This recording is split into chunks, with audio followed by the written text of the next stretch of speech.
Essa é uma daquelas coisas inevitáveis da vida, e quando a natureza chama, quando a vontade aperta, é hora de uma ida ao banheiro. Mas e quando não existiam os vasos sanitários com descarga, água encanada e papel higiênico? Bom, no passado, como hoje em dia mesmo, na falta de banheiro, a solução é improvisar. Olá, amigos da história! Vamos começar pelos antigos gregos, que se limpavam com pedra, pedaço de argila, caco de cerâmica, o que devia machucar um pouco mais as partes sensíveis.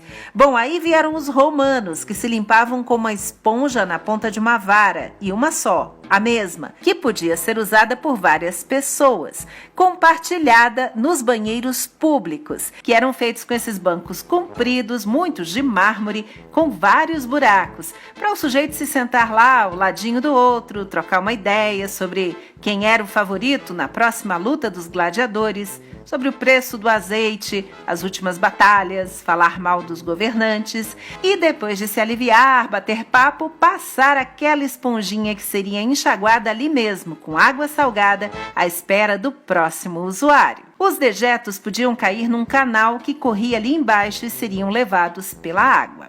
Em 315 d.C., Roma tinha 144 banheiros públicos. Muitos outros, iguais ou parecidos, seriam encontrados por todo o Império. Desde o início, a humanidade usa mesmo o que tem por perto para se limpar. É casca de fruta, neve, musgo, folha, palha, concha, enfim. Mas desde os anos 800 ou até antes, um tipo de papel higiênico já era usado na China, país que inventou o papel. O papel, tá, pessoal? Não é o papiro egípcio. Por volta do ano 1390, a família do imperador Hongwu, fundador da dinastia Ming, se limpava com grandes folhas de papel macio e cheirosinho. Na Idade Média, não era raro que camponeses se aliviassem no mato ou dentro de algum rio, córrego, qualquer lugar com água corrente. Havia ainda a casinha comunitária que servia a todos. E em vários lares havia o pinico, que era deixado ali no quarto, perto da cama, e depois de cheio seria despejado do lado de fora ou esvaziado diretamente na fossa, que era basicamente um buraco no chão. Em certos locais, o conteúdo podia ser simplesmente jogado pela janela ou pela porta, azar de quem estivesse na rua. Aliás, se você vivesse naquele período, era bom olhar para cima quando passasse perto de um castelo. Essa estrutura nas paredes, uma espécie de cabine, ficava suspensa sobre um fosso. A vista de cima era proporcionada pelo buraco no assento, geralmente de pedra ou de madeira.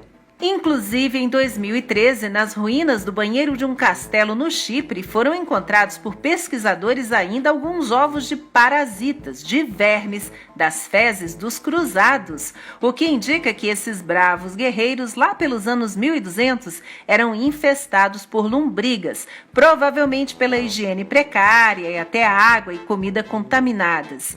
Muitos morreriam não nas batalhas, mas por desnutrição. Os mais ricos podiam usar o que chamavam de cômoda, uma caixa de madeira com assento e uma tampa que cobria uma vasilha de porcelana ou de cobre lá dentro, para coletar os resíduos. Reis e rainhas às vezes cobriam suas cômodas com veludo, renda e também tinham uns troninhos alcochoados. Ramos de ervas aromáticas disfarçavam o mau cheiro. John Harington, afilhado da rainha Elizabeth I, inventou o primeiro vaso sanitário com descarga ainda em 1596. Era uma cisterna elevada e um pequeno cano pelo qual a água corria para descarregar os dejetos. Quase 200 anos depois, o escocês Alexander Cumming, que era relojoeiro e inventor, desenvolveu o tubo em forma de S, acoplado ao vaso, para evitar os odores desagradáveis, e a gente agradece muito. Mas só em 1860, o encanador preferido da elite inglesa, Thomas Crapper, aperfeiçoaria o projeto.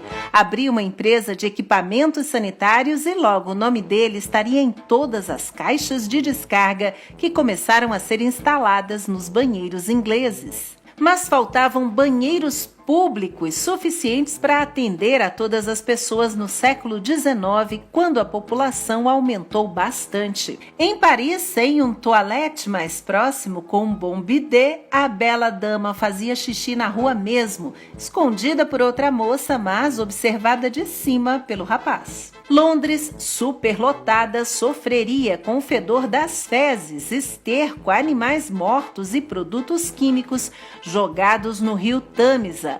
A água contaminada traria terríveis surtos de cólera. E o governo então decretou que todas as novas casas deveriam ter um banheiro, construiu um sistema de esgoto e reduziu bastante as doenças transmitidas pela água. No Brasil, pela mesma época, nas grandes cidades, faltavam instalações sanitárias. No Rio de Janeiro, fossas eram até proibidas para não contaminar as águas subterrâneas. E eram os africanos escravizados, chamados de tigres, que recolhiam a urina e as fezes nas casas, que depois eram despejadas no mar, por exemplo. Enquanto carregavam os tonéis cheios pelas ruas, o conteúdo às vezes derramava, escorria pelo corpo dos cativos. As manchas ressecadas e esbranquiçadas deixavam a pele deles listrada e por isso eram apelidados de tigres. Recife usou essa mão de obra até o fim do século XIX.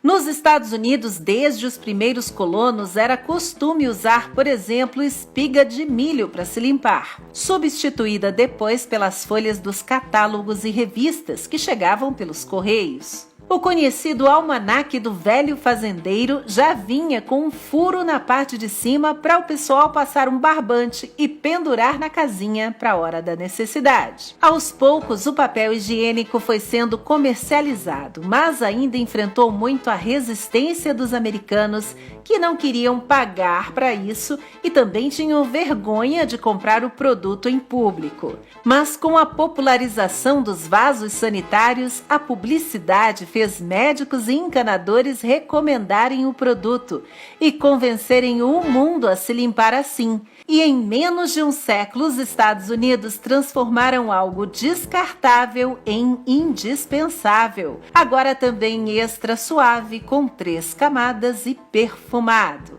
Mas é claro que até hoje, em muitas culturas, isso tudo pode variar. Na França, os banheiros públicos evoluíram com o tempo de um ponto ao ar livre para que os homens urinassem quase que na frente de todos na rua, até instalações bem bonitas mesmo como essa, e depois com tecnologia avançada. No Japão e em outros países já tem vaso inteligente que conversa com a gente, é autolimpante, tem sucção a vácuo, é controlado por aplicativo de celular, economiza água e energia, tem sopradores de ar no lugar de papel higiênico porque a celulose está cara. É o mesmo Japão onde encontramos instruções específicas para estrangeiros sobre como usar um banheiro típico do país. Só é preciso um pouco de treino e certo equilíbrio até nessas horas. Mas em várias partes do mundo, as pessoas ainda dependem de um balde com água, que nem sempre é encanada e que às vezes é escassa. Muito obrigada por assistir e se você chegou agora, esse canal é assim mesmo, a gente fala de tudo um pouco. Se inscreva para outros vídeos como este. Até a próxima com uma história a mais.